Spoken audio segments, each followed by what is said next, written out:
जय श्री राम दोस्तों, आज हम सुनते हैं गणेश जी की एक बहुत ही प्यारी सी व्रत कथा। इसे सुनने से भगवान श्री गणेश जी सुहागिन रहने का आशीर्वाद देते हैं। आइए कथा सुनते हैं। एक समय की बात है, एक भाई बहन रहते थे। बहन का नियम था कि वह अपने भाई का चेहरा देखते ही खाना खाती थी। हर रोज वह सुबह उठती और जल्दी जल्दी सारा काम करके अपने भाई का मुंह देखने के लिए उसके घर जाती थी। एक दिन रास्ते में एक पीपल के नीचे गणेश जी की मूर्ति रखी थी। उसने भगवान के सामने हाथ जोड़कर कहा कि मेरे जैसा अमर सुहाग और मेरे जैसा अमर पीहर सबको दीजिए। यह कहकर वह आगे बढ़ जाती थी। जंगल के झोपड़ी झाड़ियों के कांटे उनके पैरों में चुभा करते जाते थे।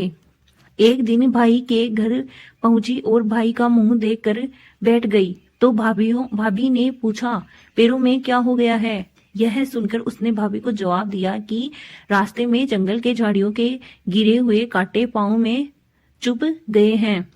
जब वह वापस अपने घर आ जाए तब भाभी ने अपने पति से कहा कि रास्ते को साफ करवा दो, आपकी बहन के पांव में बहुत सारे कांटे चुभ गए हैं। भाई ने तब कुल्हाड़ी लेकर सारी झाड़ियों को काटकर रास्ता साफ कर दिया, जिससे गणेश जी का स्थान भी वहां से हट गया। यह देखकर भगवान गुस्सा हो गए और उनके भाई के प्राण हर लिए। लोग अंतिम संस्कार के लिए जब भाई को ले जा रहे थे तब उसकी भाभी रोते हुए लोगों से कही, थोड़ी देर रुक जाओ, उसकी बहन आने वाली है। वह अपने भाई का मुंह देखे बिना नहीं रह सकती, उसका यह नियम है। तब लोगों ने कहा, आज तो देख लेगी पर कल कैसे देखेगी? रोज दिन की तरह बहन अपने भाई का मुंह देखने के लिए जंगल में निकली। तब जंगल में उसने देखा कि सारा रास्ता साफ किया हुआ है। जब वह आगे बढ़ी तो उसने देखा कि सिद्धिविनायक को भी वहां से हटा दिया गया है। तब उसने जाने से पहले गणेश जी को एक अच्छे स्थान पर रखकर उन्हें स्थान दिया और हाथ जोड़कर बोली, भगवान मेरे जैसा अमर सुहाग और मेरे जैसा अमर पीहर सबको देना। और फिर बोलकर आगे निकल गई।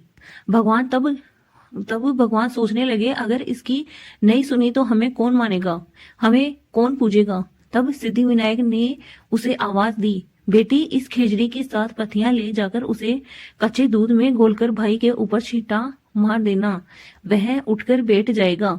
यह सुनकर जब वह पीछे मुड़ी तो वहां कोई नहीं था। फिर वह यह सोचने लगी कि ठीक है, जैसा सुना वैसा कर लेती हूँ। फिर वह 7 खेजड़ी की पत्तियां लेकर अपने भाई के घर पहुंची। उसने देखा वहां कई लोग बैठे हुए हैं।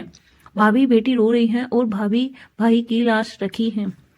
तब उसने उस पतियों को बताए हुए नियम के तहत भाई के ऊपर इस्तेमाल किया। तब भाई उठकर बैठ गया। भाई बहन से बोला, मुझे बहुत ही गहरी नींद आ गई थी। तब बहन बोली, यह नींद किसी दुश्मन को भी ना आए, और उसने सारी बात अपने भाई को बता दी।